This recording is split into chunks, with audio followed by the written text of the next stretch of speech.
बोलिए सद्गुरु देव की जय। अभी हम सब लोग कार्यक्रम के प्रारंभ में भक्तों और संतों के द्वारा सुंदर भजन श्रवण कर रहे थे। अब भजनों का कार्यक्रम यहीं पर समाप्त करते हैं। कुछ विचार सुनते हैं और विचार रखने के लिए हमारे बीच उपस्थित हैं मध्य प्रदेश से आई हुई साध्वी बहनें।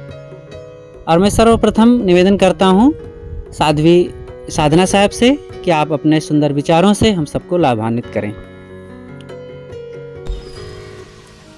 प्रातः स्मरणीय परम पूज्य गुरुदेव जी, परम पूज्य साहिब जी, अर्चनीय वंदनीय संत समाज, भक्त समाज, भक्ति की स्रोत भक्तिमती माताओं एवं नन्हे मुन्ने बच्चों, साहिब जी की ओर से मेरे लिए आज्ञा हुई है। आज्ञा पालनार्थ आप सभी के समक्ष कुछ देर अपने विचार रखने जा रही हूँ।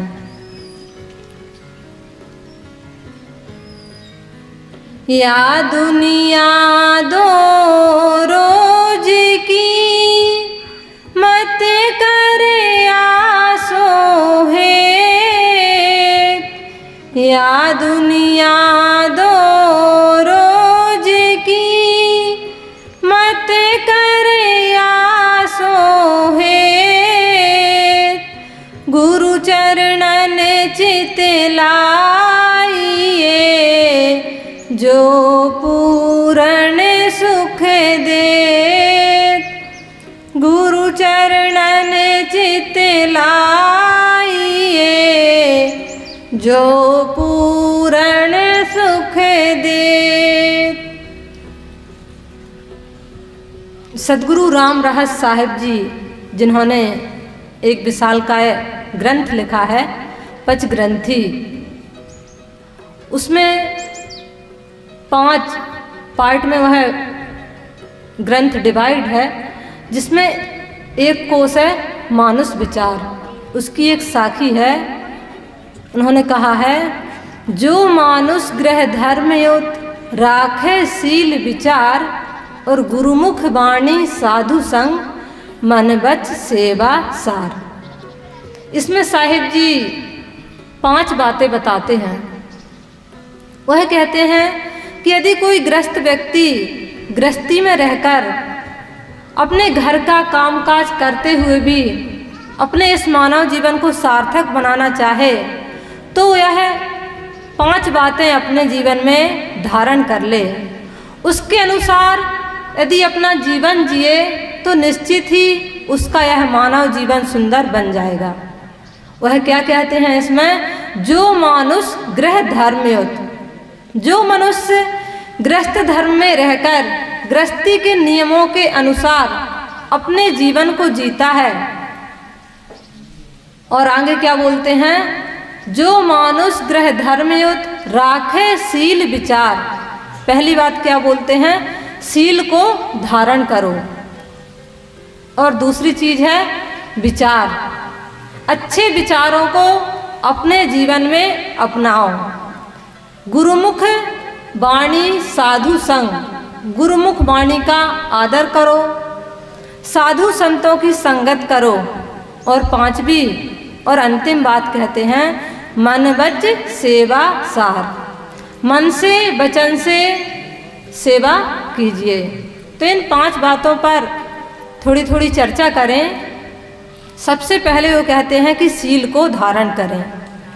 आज हम सबको यह मनुष्य का शरीर मिला है, लेकिन मनुष्य शरीर पाकर भी यदि हम मानवता पूर्ण जीवन ना जिए, मानव जीवन पाकर भी हमको जो करना चाहिए वह ना करें, तो यह मानव शरीर धारण करना हमारे लिए बेकार होगा। जैसे हर मनुष्य चाहता है कि सामने वाला हमको सम्मान दे, हमसे प्रेम पूर्वक मीठी वाणी बोले, हमारा आदर करे, हम कोई भी काम करते हैं तो हमारी हेल्प करे, हमारा सहयोग करे, और जहाँ भी जाएं लोग हमारा उठ के वहाँ सम्मान करें। लेकिन जब खुद के ऊपर यह बात आती है तो हर व्यक्ति पीछे हो जाता है और क्या करता है, सामने वालों से अपने लिए ये सब चाहता है। तो प्रत्येक व्यक्ति को चाहिए कि कि जो हम सामने वालों से अपेक्षा रखते हैं, पहले स्वयं वैसा जीवन जिए।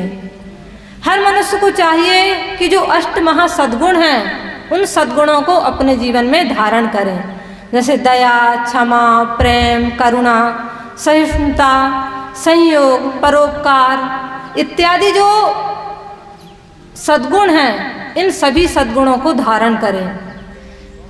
क्योंकि यदि हम सद्गुण धारण नहीं किए तो यह मानव जीवन हमारा बेकार है।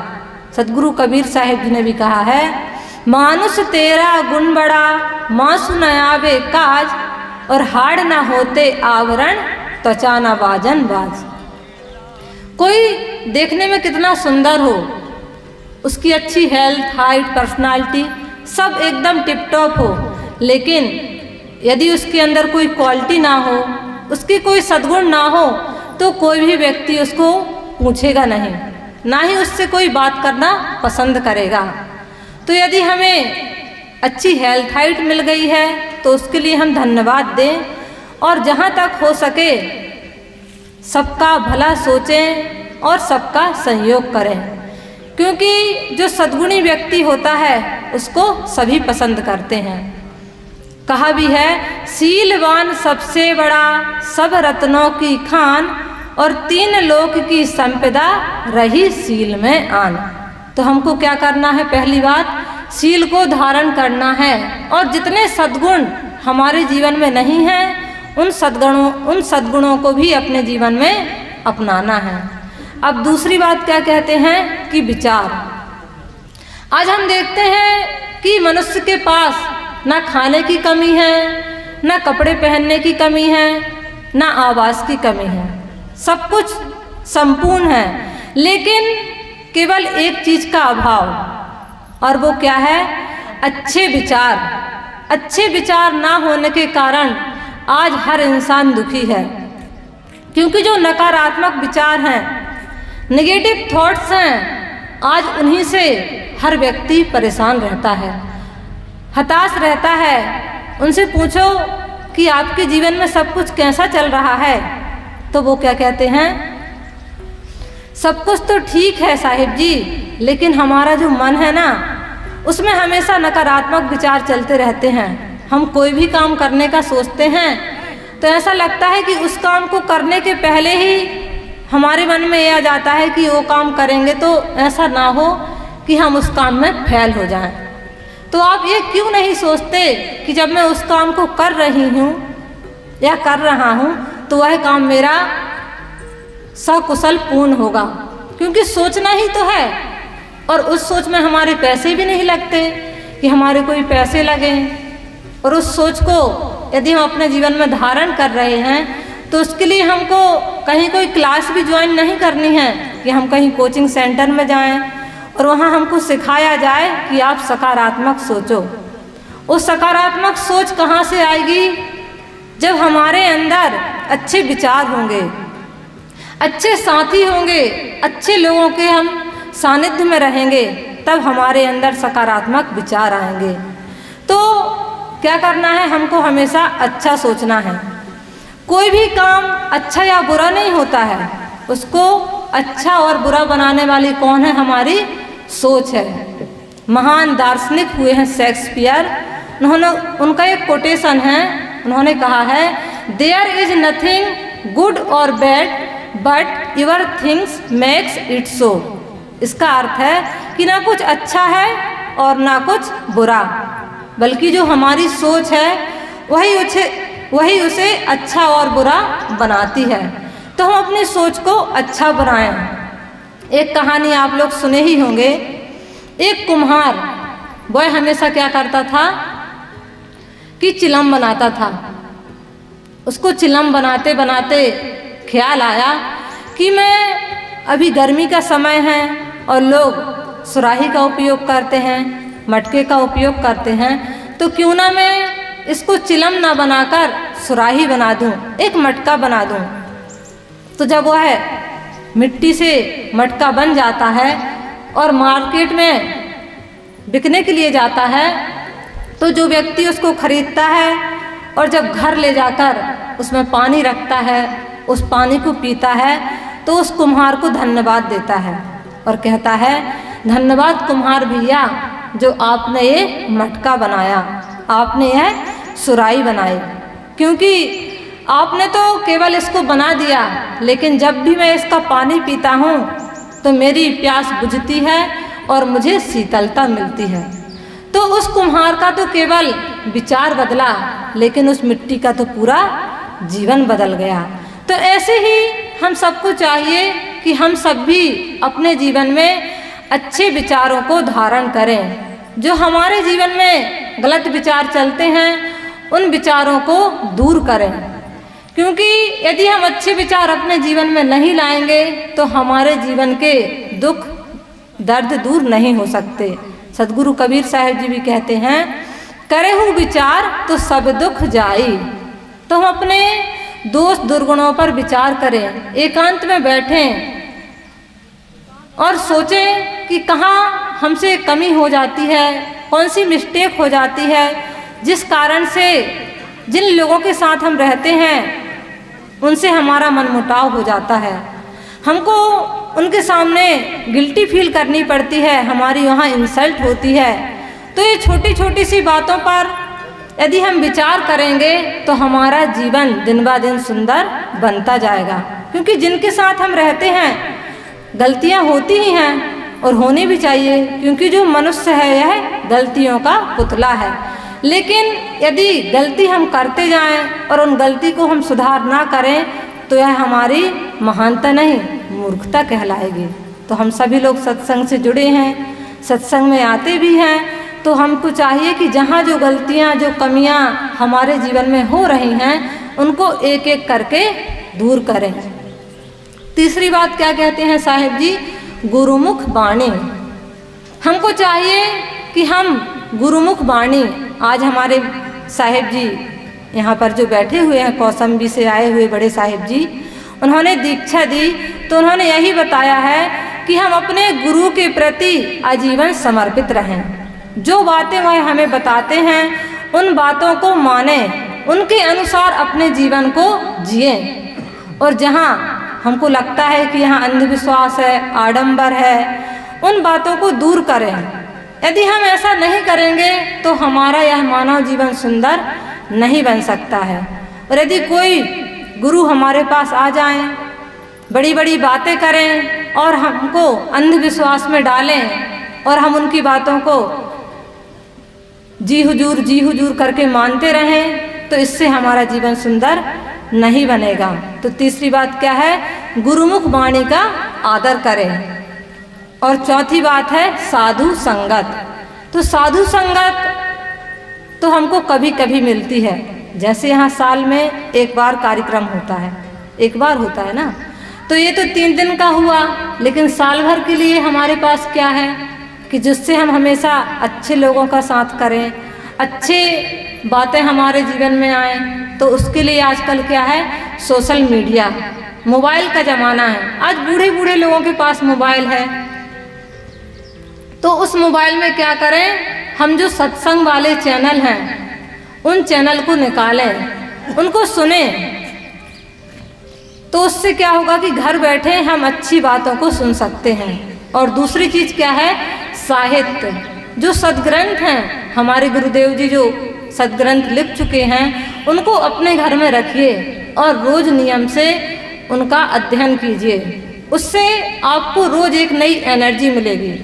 जैसे हमारा शरीर है, तो इस शरीर को चलाने के लिए किस चीज़ की आवश्यकता है, भोजन की आवश्यकता है। और वह भोजन हम कितनी बार करते हैं, 3 बार करते हैं, कोई कोई लोग 4 बार भी करते हैं। करना चाहिए, क्योंकि यदि हम भोजन नहीं करेंगे तो हमारा शरीर में एनर्जी नहीं रहेगी। लेकिन इस शरीर के अंदर एक ऐसी चीज़ भी है जिसके कारण हम यह सब काम कर रहे हैं। तो वो कौन सी चीज़ है, बोलो? वो चीज़ है आत्मा। तो उस आत्मा की खुराक क्या है, सत्संग, सदग्रंथ, अच्छे लोगों का सानिध्य। और जब तक हम ऐसा नहीं करेंगे तब तक हमारी आत्मा सुखी नहीं हो सकती। तो उसके लिए क्या करना है, अच्छे साहित्यों का अध्ययन करना है। तो जहाँ आपको अच्छी पुस्तकें उपलब्ध हों वहाँ जाएं, उनसे संपर्क करें और अच्छी वाणियों का रोज अध्ययन करें, एक नियम बनाएं। और पांचवी और अंतिम बात बताते हैं साहिब जी, मन वच सेवा सार। तो हमें यह मानव जीवन मिला है, तो इस मानव जीवन को पाकर हम दूसरों के लिए हमेशा अच्छा भाव रखें। यदि हमारे पास शरीर अच्छा नहीं है, हम हष्ट पुष्ट नहीं हैं, पहलवान नहीं हैं, तो हमको चाहिए कि हम मन से उनके लिए धन्यवाद दें, उनके लिए प्रार्थना करें कि हे गुरुदेव, अमुक व्यक्ति इस काम को कर रहा है तो उसका वह काम पूर्ण हो जाए, उसमें किसी भी प्रकार की कोई विघ्न बाधा ना आए। यदि हम ऐसा करेंगे तो उससे हमारा मन अच्छा होगा। और जैसे किसी के पास धन है और यदि वह धन से संयोग करना चाहता है, तो कहीं कोई दीन दुखी है, कहीं कोई धार्मिक कार्य हो रहा है, कहीं हमको लगता है कोई अमुक व्यक्ति या कोई बच्चे पढ़ने में होशियार हैं, उसके घर में उसकी आर्थिक स्थिति ठीक नहीं है, तो उस बच्चे को आप पढ़ने में सहयोग करें। तो इससे क्या होगा कि आपका जो धन है वह सही जगह जाएगा। तो यह भी एक आपकी बहुत बड़ी सेवा कहलाएगी। और मैंने बताया कि तन, यदि आप तन से सुडौल हैं, सक्षम हैं, आपके अंदर स्फूर्ति है, तो आप अपने शरीर से भी सेवा कर सकते हैं। तो यह जो मानव जीवन मिला है, इस मानव जीवन को पाकर हम सभी को चाहिए कि इन 5 बातों को अपने जीवन में धारण करें। और इन बातों को जो भी व्यक्ति धारण कर लेगा, उसका यह मानव जीवन सुंदर और सुखी हो जाएगा। तो साहिब जी की ओर से मेरे लिए आज्ञा हुई थी। आज्ञा पालनार्थ मैंने आप सभी के समक्ष सद्गुरु श्री राम रहस्य साहिब जी की साखी, जो मानुष ग्रह धर्मयोत राखे सील विचार, और गुरुमुख वाणी साधु संग मनवच सेवा सार, इस पर से कुछ देर अपने विचार रखें। आप लोग सभी इन बातों को अपने जीवन में धारण करें और अपने इस मानव जीवन को सुंदर बनाएं। बोलिए सद्गुरु कबीर साहिब की जय, संत समाज की जय। बहुत सुंदर विचार थोड़े में, लेकिन साल भर भी विचार सुने। हमारी परंपरा में आज से करीब 150 साल पहले सद्गुरु राम रहस्य साहिब जी हुए। ये बिहार के संत थे, लेकिन बहुत ही महान संत हुए, परम पारखी। उन्हीं की यह वाणी है। बड़ी उदारता से उन्होंने अपनी बातें कहा है। गृहस्थी धर्म में कैसे मनुष्य को रहना चाहिए। देखिए, इस साखी के शुरू में कहा गया है, जो मानुष गृह धर्म युक्त, जो मनुष्य गृहस्थी धर्म में जीवन को जीते हैं, उनको क्या करना चाहिए, कैसे रहना चाहिए। तब फिर ये 5 बातें आती हैं कि सबसे पहले वह राखे सील, सीलवान रहे। सीलवान का मतलब किसी को अपने मन वाणी कर्मों से दुख देने की भावना ना रखना। इंद्रियों से तो ना ही रखना, मन में भावना भी ना रखना, ये है शील। सद्गुरु कबीर ने कहा है, सीलवंत सबसे बड़ा सब रत्नों की खान, 3 लोक की संपदा रही सील में आ। तो सीलवान बने और फिर विचारवान बने। जो विचारवान होगा वो गलती नहीं करेगा, बीड़ी पान तंबाकू नहीं खाएगा। और जो मानुष गृह धर्म हित राखे सील विचार, गुरुमुख वाणी, गुरुमुख वाणी, गुरुमुख वाणी मतलब न्याय को, निर्णय वाणी का आदर करे, असंतों की संगत करे। संत संगत ही जीवन बदलने का आधार है। और 5वीं बात, मनवच सेवा सार। मन वाणी कर्म से जैसा भी बन सके, जैसा जो उचित समय हो, उस सेवा करे। सेवा से मेवा मिलती है, मतलब चित्त शुद्ध होता है। जो सेवा नहीं करेगा वह कुछ नहीं पाएगा। आप कहें साहब इतना हमारे पास धन नहीं है, हम कैसे सेवा करें, हम बूढ़े भी हो गए हैं, बीमार रहते हैं, तो कैसे सेवा करें। तब भी कर सकते हैं।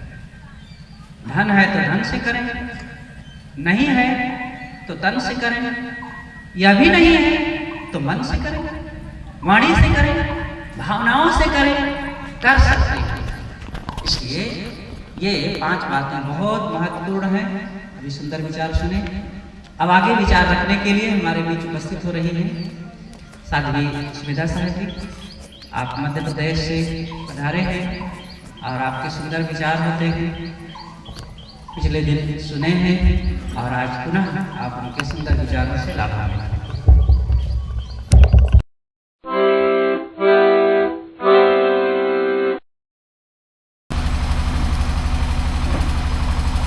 पत्र पुष्प सन्मुख धरो, पूजा प्रभु पद माथ, वचन उचारो बंदगी,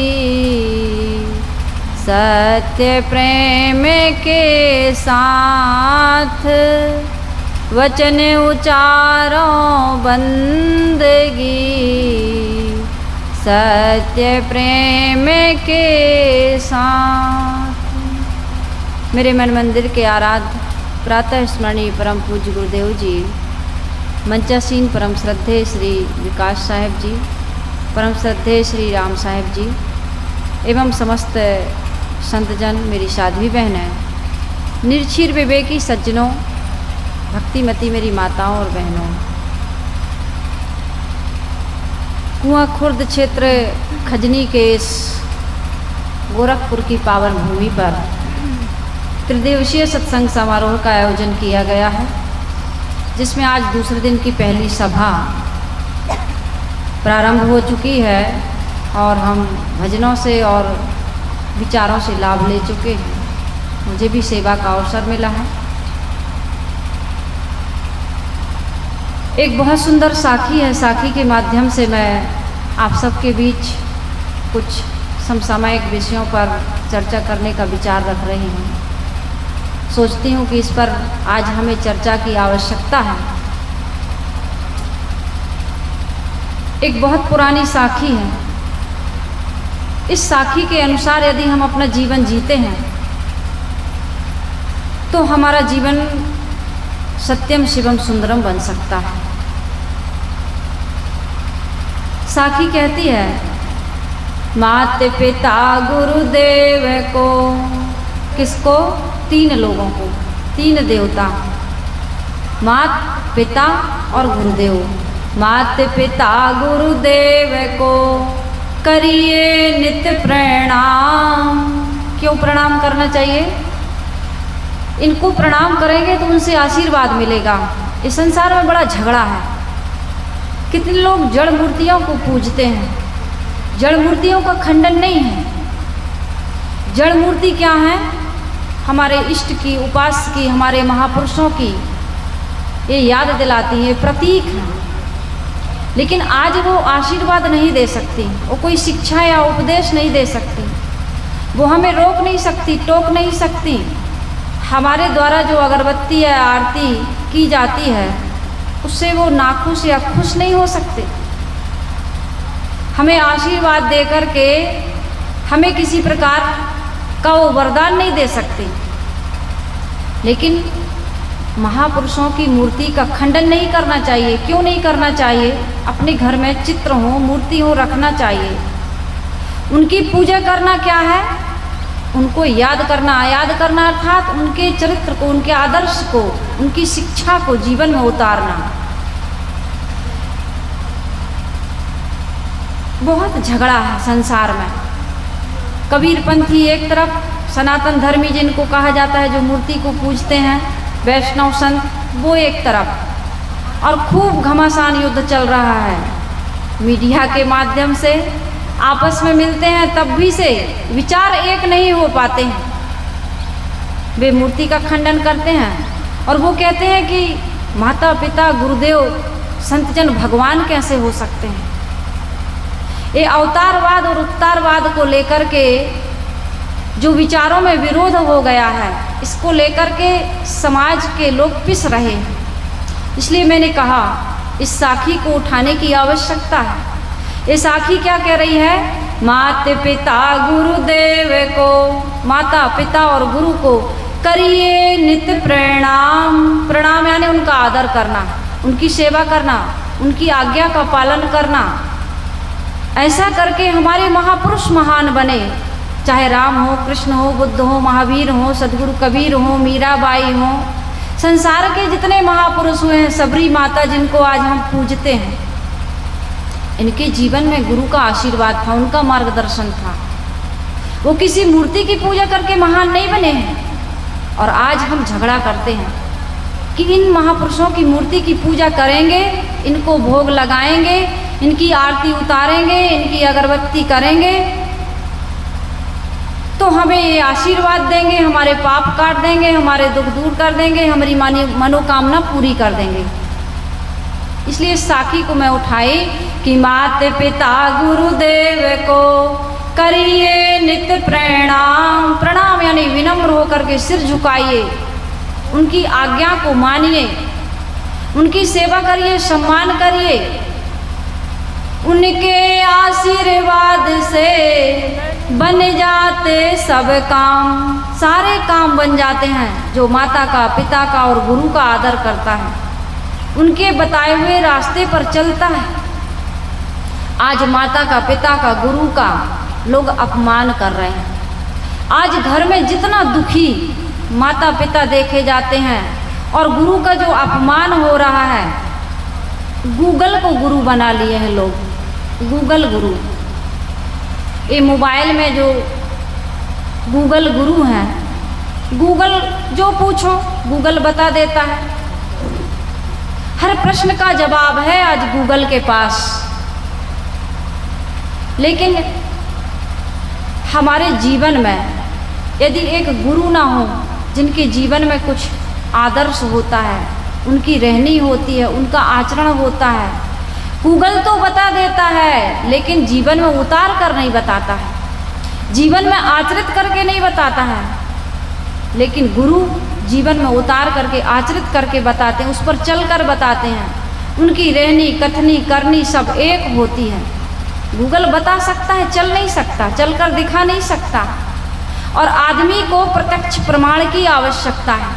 वो जब देखता है, सुनने मात्र से, पढ़ने मात्र से वो प्रभाव नहीं पड़ता, जितना प्रभाव देखने से पड़ता है, उसकी संगत से पड़ता है, क्योंकि हम सामाजिक प्राणी हैं। इसलिए मैंने इस साखी को उठाया कि माता पिता गुरुदेव को करिए नित्य प्रणाम, उनके आशीर्वाद से बन जाते सब काम। हम चाहते हैं कि हमारे सब काम बन जाएं, कोई काम अधूरा ना हो। हमारा ये जो जीवन है,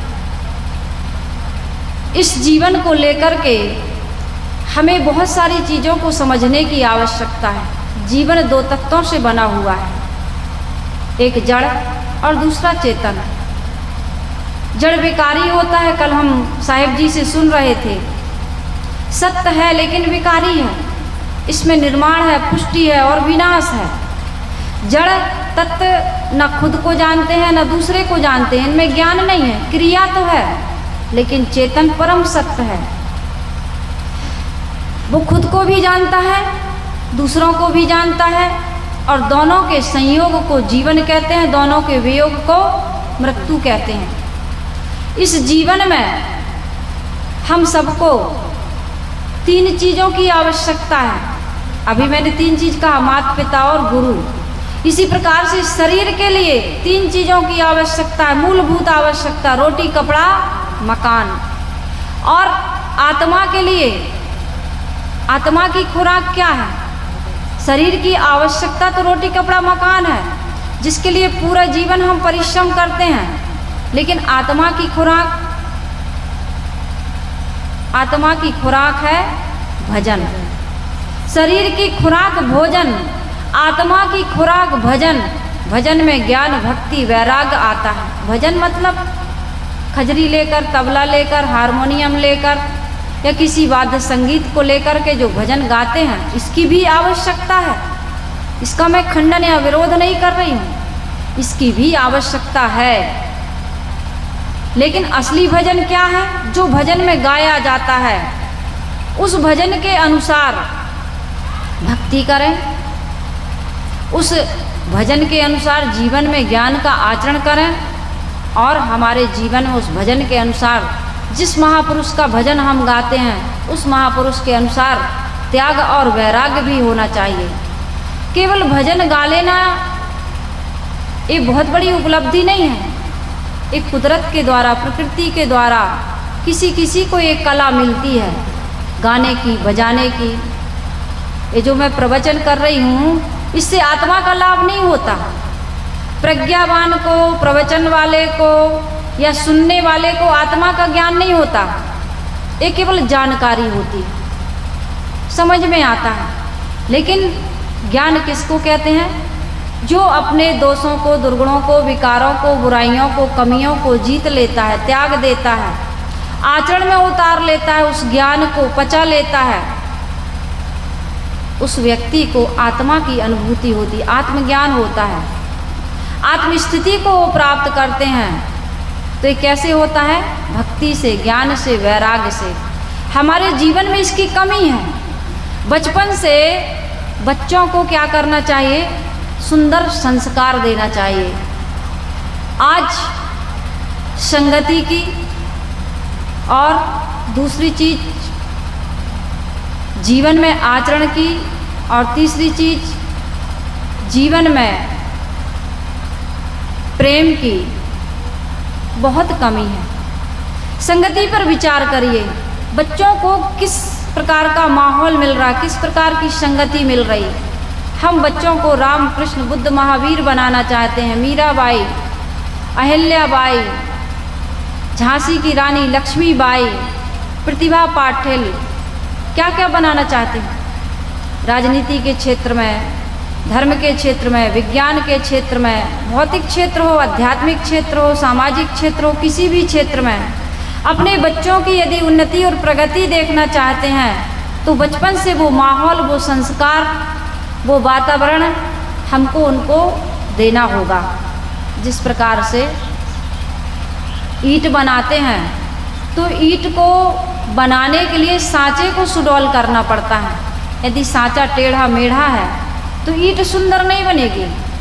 यदि हमको मकान बनाना है तो उसकी नींव सुंदर बनानी पड़ती है, तब कहीं जाकर के मकान सुंदर बनता है, दीवार सीधी होती है।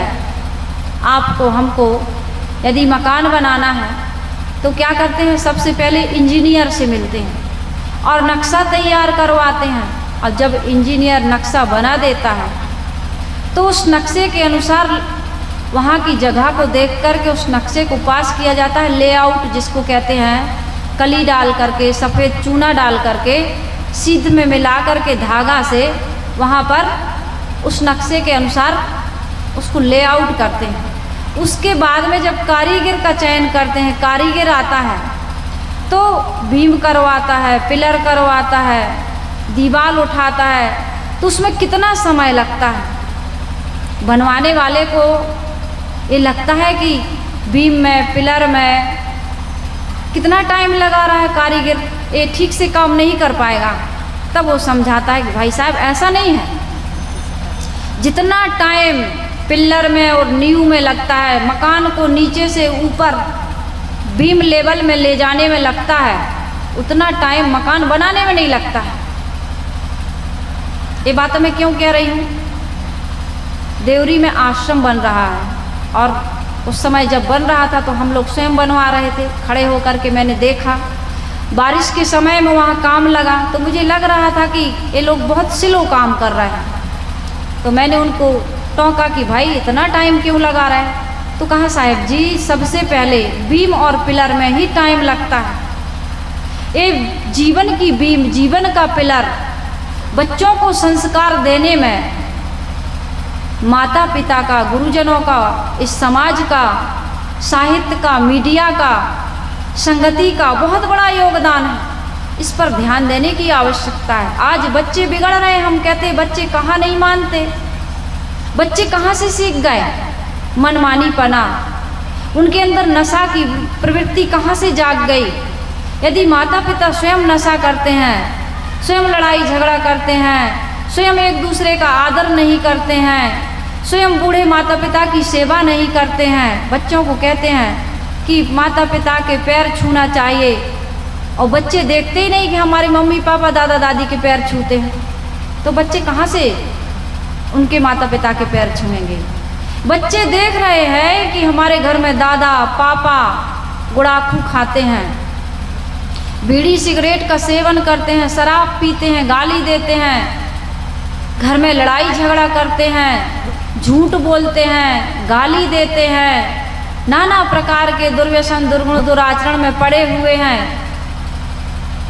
अतिथि का सत्कार नहीं होता, संत गुरुजन कभी आते नहीं हैं, माता पिता को डांट देते हैं, डपट देते हैं, चुप करा देते हैं, उनकी ज़रूरतों की पूर्ति नहीं करते। यही है सांचा का टेढ़ा होना, यही है नींव का टेढ़ा होना। ऐसे घर में परिवार में बच्चों को अच्छे संस्कार नहीं मिल सकते। और बड़ा होकर के जब बच्चा मनमानी करता है, उदंडता करता है, किसी प्रकार का कोई गलत काम करता है, तो बच्चे की शिकायत माता पिता बड़ी उदारता के साथ करते हैं।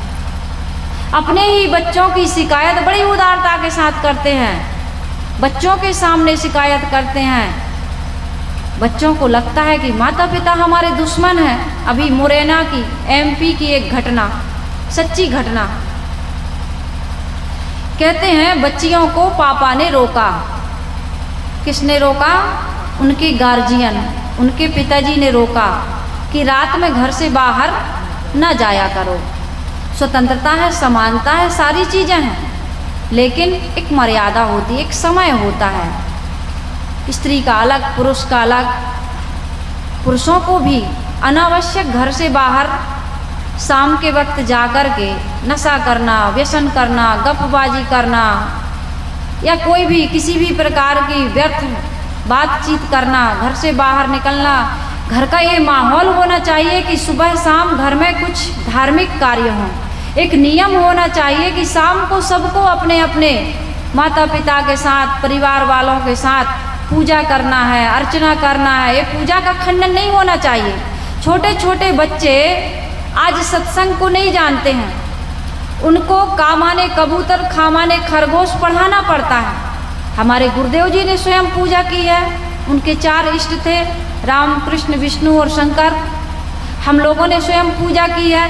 तो कामाने कबूतर जैसे बच्चों को चित्र के माध्यम से पढ़ाया जाता है। इसी प्रकार से बच्चों के सामने किसी प्रकार का यदि चित्र है, किसी प्रकार की मूर्ति है, वहाँ अगरबत्ती या दिया जलाया जाता है, वहाँ आरती उतारी जाती है। फिर उसके बाद में कुछ सत्संग होना चाहिए, अर्थात सदग्रंथों का अध्ययन होना चाहिए, माता पिता के पैर छूने चाहिए, एक साथ बैठ कर के भोजन करना चाहिए। ये कहलाता है सत्संग। ये सत्संग सभा में बैठ कर के 2 घंटे 4 घंटे चर्चा करने से घर परिवार समाज में कोई परिवर्तन आने वाला नहीं है। ये क्या हो गया, एक अलग से एक प्रकार का एक कार्यक्रम हो गया। लिखते हैं ना, त्रिदिवसीय कार्यक्रम, एक कार्यक्रम है।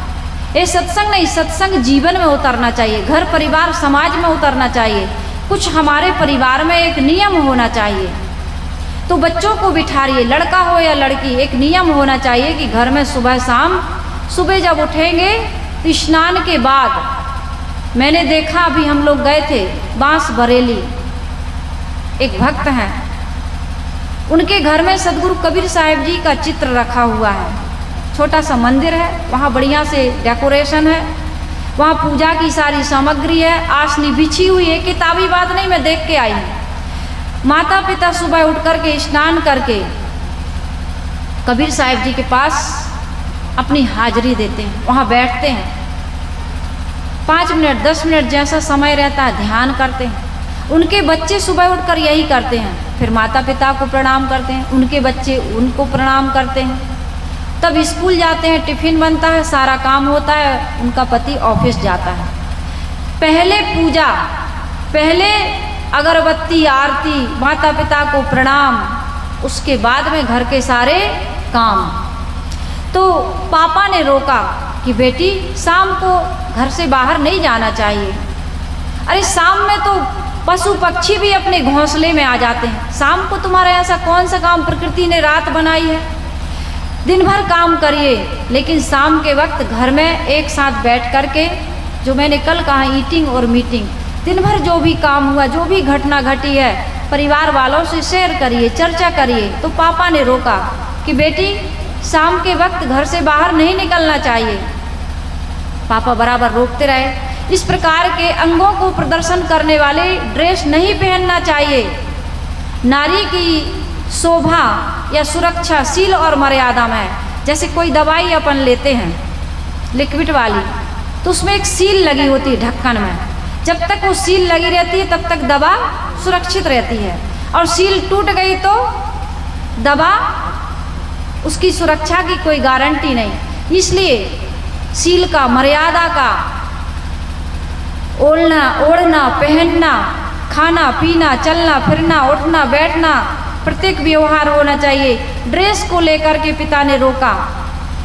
अंगों को प्रदर्शन करने वाले कटे फटे चुस्त कपड़े एक फैशन के नाम पर पहनना, एक चोर के आगे चांदी का प्रदर्शन करना, आज का वातावरण बहुत प्रदूषित है। ये सब कुछ पर ध्यान रखते हुए पिता ने रोका, और बराबर रोकते टोकते परिणाम क्या हुआ? कब रोका? जब बच्चे हाथ से निकल गए। परिणाम क्या हुआ?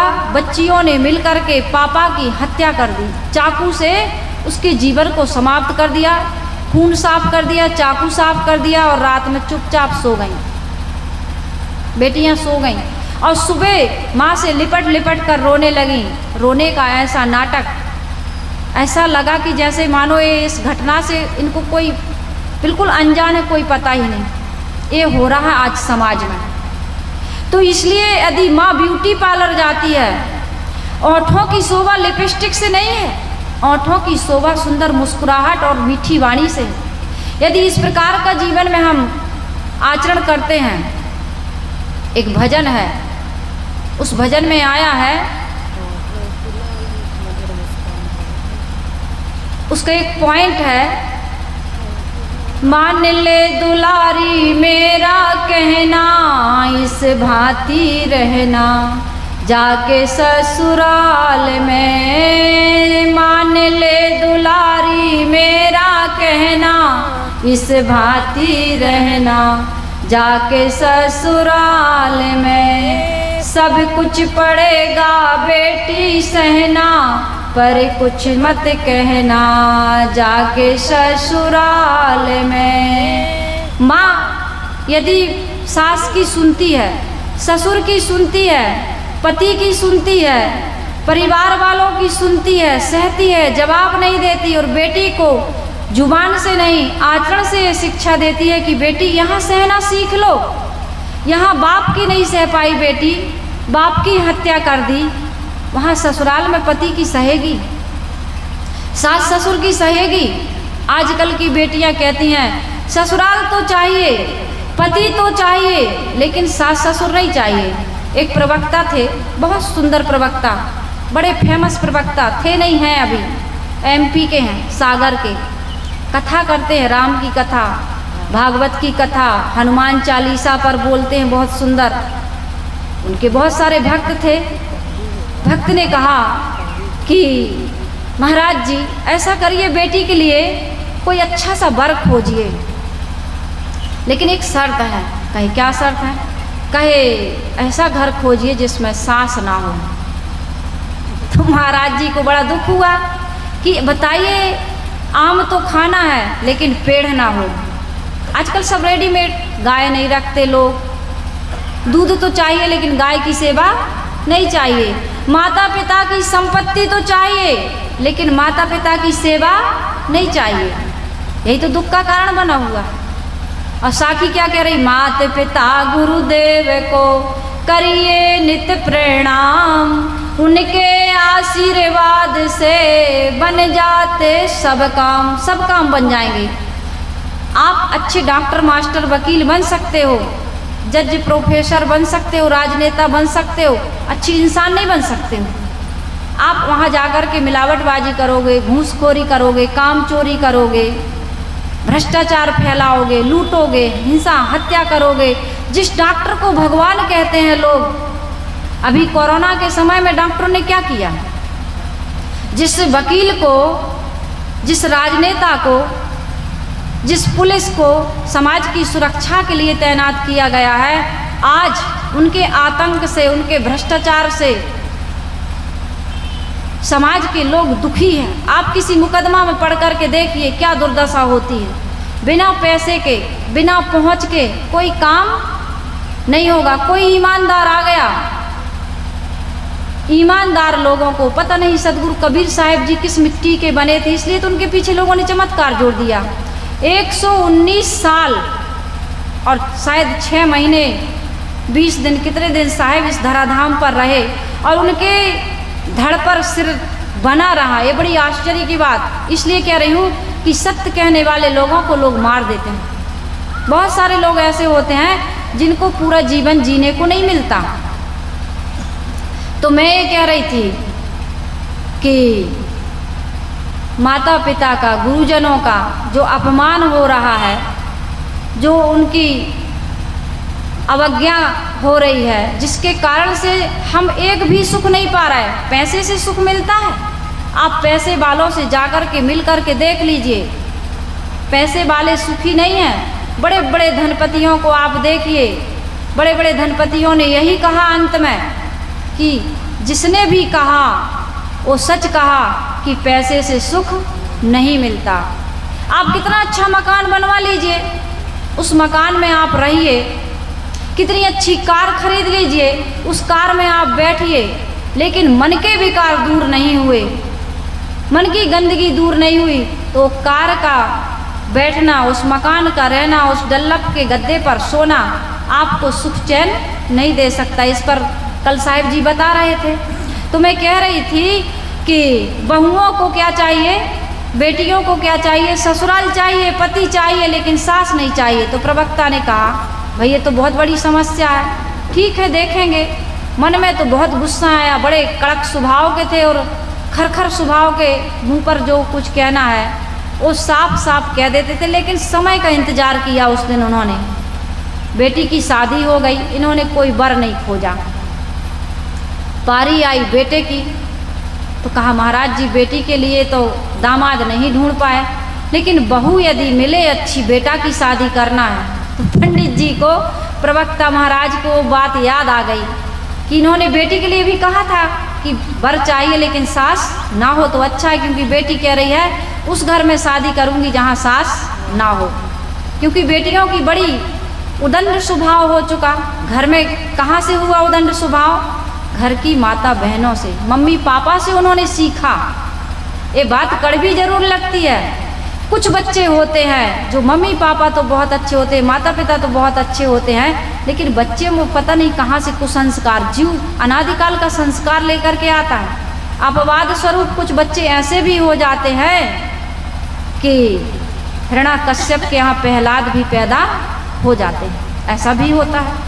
इसलिए एक निवेदन बीच में कर दूं इस कहानी के पहले कि बच्चों को ज़्यादा रोकना टोकना भी नहीं चाहिए। अपना आचरण सुंदर बना करके, यदि हो सके तो उनको बचपन से इतना सुंदर संस्कार दे देना चाहिए और पूछे तो शिक्षा दो।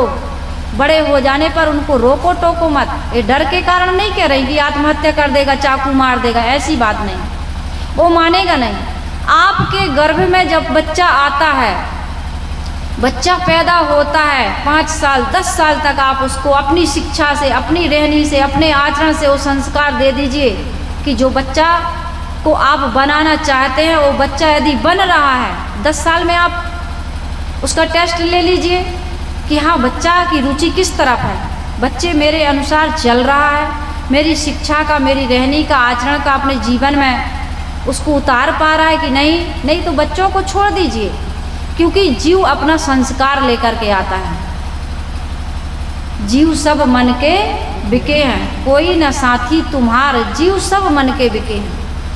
इसलिए इतनी बड़ी बड़ी धर्म सभाएं होती, इतना उपदेश होता है और उस उपदेश का असर खुद पर नहीं होता, साथ में रहने वालों पर नहीं होता। दूसरों को समझाकर अपने दिमाग को खराब मत करिए, अपनी ज़िंदगी को बर्बाद मत करिए।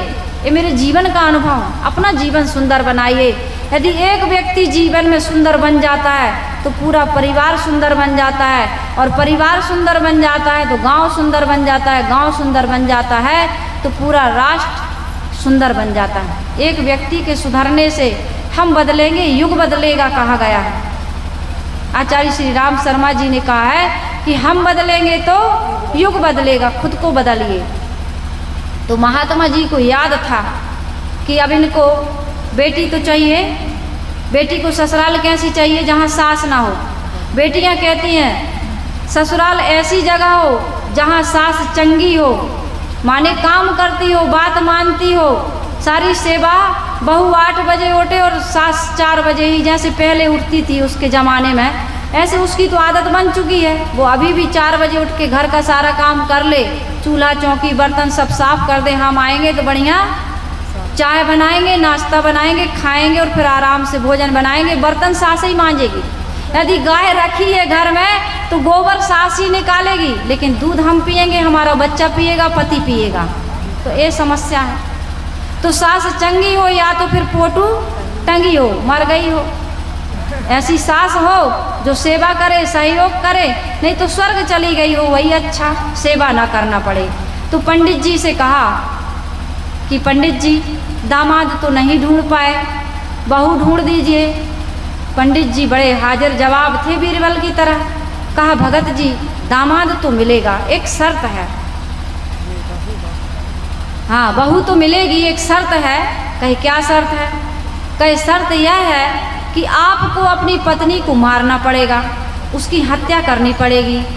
तो भगत जी ने कहा ये क्या कह रहे हैं आप? कहे हाँ, उस बेटी की भी यही शर्त है जो आपकी बेटी की थी कि उस घर में शादी करना जहाँ पर सास ना हो, इसलिए आपको अपनी पत्नी की हत्या करनी पड़ेगी, तब आपके घर में बहू आएगी। तो भक्त जी ने कहा महाराज आपको वो बात याद है? कहे याद कैसे नहीं रहेगी, अरे आप पिता हैं, आपको लाज आनी चाहिए ये बात कहने में। आपको बेटी को समझाना चाहिए, संस्कार देना चाहिए। और ये बड़े में संस्कार नहीं दिए जाते, बचपन से संस्कार दिए जाते हैं।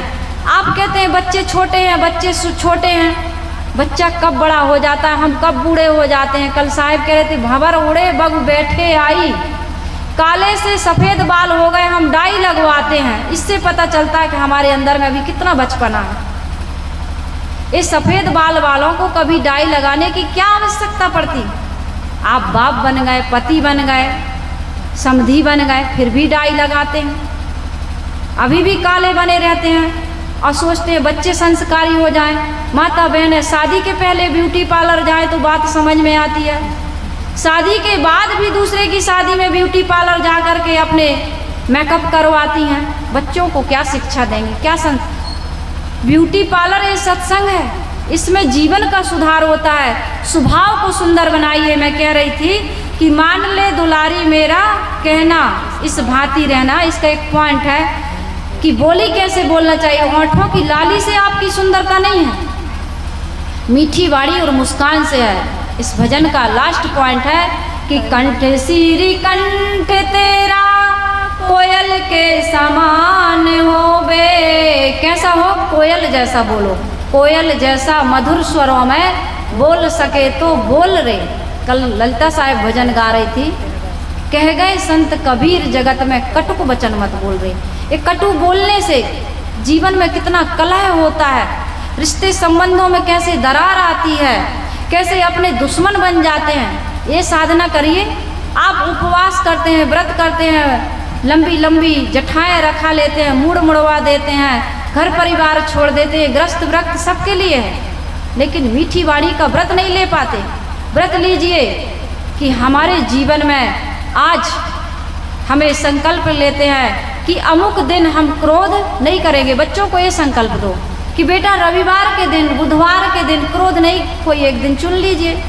अपने से बड़ों को कभी अशब्द, कटु, अश्लील नहीं बोला जाता, उनकी आज्ञा का उल्लंघन नहीं किया जाता है। ये संकल्प दीजिए कि अपने से बड़ों की बात को कभी काटा नहीं जाता, उनसे क्रोध से बात नहीं की जाती है। अपने से, अपने जीवन में जिनका उपकार है उन पर क्रोध नहीं किया जा सकता है, उनसे कभी क्रोध में किसी प्रकार की कटुवाणी का प्रयोग मत करिए। संकल्प दीजिए, हर दिन बच्चे को ये संकल्प दीजिए कि आज तुम्हें कुछ न कुछ एक काम अच्छा करना है। ये संस्कार है, बचपन से बच्चों को सिखाइए। जाओ दादा को दातून दे करके आओ, पानी दे करके आओ, थाली दे करके आओ, उनकी थाली उठा करके ले आओ, दादा के लिए जाओ, तेल दे करके आओ, मालिश करके आओ, खुद करके भी दिखाओ और बच्चों से भी करवाओ। कल बच्चे अपने आप सीख जाएंगे। तो आप मीठा नहीं बोलते हैं, आप आदर नहीं करते हैं, बस केवल उनका अधिकार छीनना चाहते हैं। अधिकार सारा चाहिए लेकिन कर्तव्य कुछ नहीं करना है। तो सत्संग सुनने से, तिलक लगाने से, कंठी पहनने से, दीक्षित होने से, पूजा करने से, पाठ करने से, व्रत करने से, उपवास करने से, सत्संग सुनने से कुछ भी होने वाला नहीं है। अभिषेक भाई कह रहे थे कि मेरे भाई की जब तबीयत खराब हुई तो साहिब जी अस्पताल में रह कर के मैंने अपने हाथों से उनके मलमूत्र को धोया है। मैं उनके साथ में रहा हूँ। और पिताजी सत्संग करना चाहते हैं या इलाहाबाद प्रयागराज जाना चाहते हैं तो कई बार पिताजी को मन में संकोच हो जाता है, पैसों को लेकर के, समय को लेकर के। मैं कहता हूँ नहीं, तुम ट्रेन से जाते हो पिताजी, यदि टाइम नहीं है तो फ्लाइट से जाओ, मैं टिकट निकलवाता हूँ। इस प्रकार का बेटा बनिए, इस प्रकार का भाई बनिए, इस प्रकार का एक सुसभ्य परिवार का नागरिक बनिए। देखिए पिताजी का हौसला कितना बुलंद हो जाता है। सीना उनका 36 गज से ज़्यादा फूल करके 40 गज का हो जाता है। मेरा बेटा आज मुझे कह रहा है कि पिताजी फ्लाइट से जाइए, सत्संग में जाइए, सत्संग करवाइए, जो कुछ लगेगा हम करेंगे। ऐसी संतान पैदा करिए, ऐसे संस्कार बच्चों को दीजिए, एक करके बताइए। ये केवल शिक्षा, ये चर्चा का विषय नहीं है। ये तो कहना सुनना इसलिए होता है कि हमको गुरुदेव जी से शिक्षा ना मिली होती, दीक्षा ना मिले होती, ये संस्कार, ये विचार ना मिले होते, गुरुदेव जी का रहनी और आचरण से हम प्रभावित ना हुए होते तो हमारा जीवन कैसे सुंदर बनता। इसलिए ये शिक्षा दी जाती है, ये संस्कार दिया जाता है, ये कहा और सुना जाता है। जब तक जीवन में नहीं उतारेंगे कहना सुनना निरर्थक हो जाएगा। तो मैं कह रही थी मीठी वाणी पर से कि कंठ श्री कंठ तेरा, बेटियों को ये शिक्षा दीजिए, शिक्षा के साथ साथ करके दिखाइए। कंठ श्री कंठ तेरा, कोयल के समान होवे, होठों की लाली तेरी, मधुर मुस्कान होवे, भलाई की बिंदिया तेरी। सबके लिए भला करो। ये बिंदी लगाती हैं माता बहनें, भलाई का प्रतीक है, सबका भला करो। ये सिंदूर भरती हैं बीच में ही मांग क्यों भरते हैं? ससुराल का और मायके का दोनों का नाम रोशन करना, नाक नहीं डुबाना है, नाक नहीं कटाना है। कोई ये ना कहे तुम्हारे माता पिता ने यही शिक्षा दी, अरे ये किसकी बहू है, किसकी पत्नी है, ऐसा ना कोई कह पाए। ऐसा काम करिए। इसलिए माथे की बिंदी, ओठों की लाली तेरी, मधुर मुस्कान होवे, भलाई की बिंदिया तेरी, नेकी की नथुनिया तेरी, भलाई की बिंदिया तेरी, नेकी की नथुनिया तेरी। लज्जा हो तेरा बेटी गहना, इस भांति रहना, जाके ससुराल में मान ले दुलारी मेरा कहना, इस भांति रहना, जाके ससुराल में। ससुराल में सास माँ ऐसे रहेगी तब तो बहू को शिक्षा देगी। सास और माँ बनी है। हिटलर हिंदुस्तान और पाकिस्तान का युद्ध रोज छिड़ता है, बम ब्लास्ट हो रहा है, बच्चों का संस्कार कैसे अच्छा होगा? ये कहलाती है त्याग और तपस्या। ये भूखे रहना त्याग तपस्या नहीं है। ये व्रत करना, भूखे रहना, तीर्थों में जाना, जल चढ़ाना, ये कोई बड़ी भारी तपस्या या त्याग नहीं है। तप कहलाता है ठंडी गर्मी, भूखे प्यासे, मान अपमान, अनुकूलता प्रतिकूलता, निंदा में प्रशंसा में सम रह करके कर्तव्यों का पालन करना। ये राम ने किया, कृष्ण ने किया, दुनिया के जिनको हम भगवान मानते हैं उन्होंने यही किया। तो मेरा निवेदन है कि जीवन में हम संगति पर ध्यान दें, शिक्षा पर ध्यान दें, अपने कर्तव्यों पर ध्यान दें, तब हमारा जीवन सुंदर बनेगा। अगली सभा में हम और चर्चा करेंगे। मैं अपनी वाणी को यहीं विराम दे रही हूँ। यदि मेरे विचार अच्छे लगे तो जोर से जयकारा लगाइए, हाथ ऊपर उठा करके जयकारा लगाइए। और माता बहनों को यदि मेरी शिक्षा कुछ गलत लगी हो, ब्यूटी पार्लर का मैंने विरोध किया, लेकिन असली ब्यूटी पार्लर ये सत्संग है। और इस ब्यूटी पार्लर में जो आएगा और अपने जीवन को बदल लेगा तो पूरा परिवार सुंदर बन जाएगा। इसी साखी पर मैं शाम को और विस्तार से चर्चा करूंगी। अभी वाणी को देती हूँ विराम। आपके अंदर बैठे हुए आत्मा आपको मेरा प्रणाम। बोलिए सदगुरुदेव की साहिब बंदगी।